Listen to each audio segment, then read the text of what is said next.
ये लगातार बीजेपी का काम करने का तरीका है।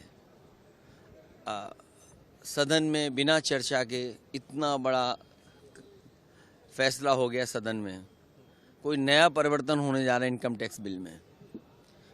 नोटबंदी हम लोगों ने देखी, जीएसटी हम लोगों ने देखी, अमेरिका से टैरिफ लग रहा है हम देख रहे हैं, हमारा पूरा कारोबार व्यापार चीन पर निर्भर हो गया।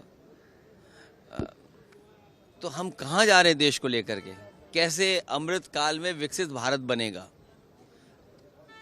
ये बड़े सवाल हैं। सर, आज फतेहपुर में अपोजिशन हो या ना हो, हम लोग बिल पास करेंगे। अब वैसे किरण रिजिजू जी अकेले ही फुटबॉल खेलते हैं, हम लोगों को भी बुलाना चाहिए था, हम लोग भी साथ खेलते हैं फुटबॉल। और इस सरकार का नोटबंदी भी हम लोगों ने देखा, और नोटबंदी पे ये आश्वासन दिया कि काला धन खत्म हो जाएगा और आतंकवाद खत्म हो जाएगा। दोनों चीज़ हम लोग देख रहे हैं। जीएसटी कानून ला करके सरकार ने ये बताया कि इससे सरलीकरण होगा, व्यापार बढ़ेगा, कारोबार बढ़ेगा। लेकिन जीएसटी मल्टीनेशनल कंपनियों के फेवर करने के लिए लाया गया था, और उसका परिणाम ये हुआ कि सबसे ज़्यादा संशोधन करना पड़ रहा है।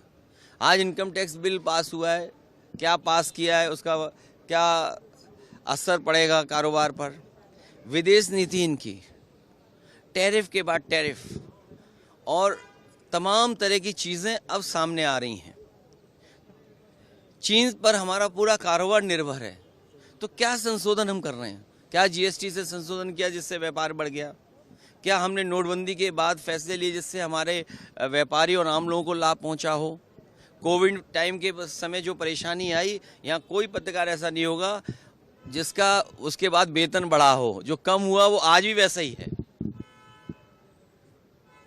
तो क्या लाभ मिला? और टैरिफ के बाद टैरिफ, और पूरा चीन पे निर्भर कर रहे हैं हम लोग कारोबार। सोचिए तो मेक इंडिया क्या है, विकसित भारत क्या है, अमृतकाल क्या है, डिजिटल इंडिया क्या है। तो एक बार फिर सोचना पड़ेगा। और उनकी विचारधारा वाले लोग क्या कह रहे हैं कि सबसे महत्वपूर्ण चीज़ें हैं शिक्षा और स्वास्थ्य। उत्तर प्रदेश चले जाइए, शिक्षा के लिए जो स्कूल खुले थे वो पाठशालाएं बंद हो रही हैं। इस देश में न जाने कितने लोगों ने राज किया होगा, किसी के राज में पढ़ाई पर इस तरह के केस दर्ज नहीं हुए होंगे। अंग्रेज़ों ने भी शायद मुकदमे नहीं लिखाए होंगे पढ़ाई को लेकर के।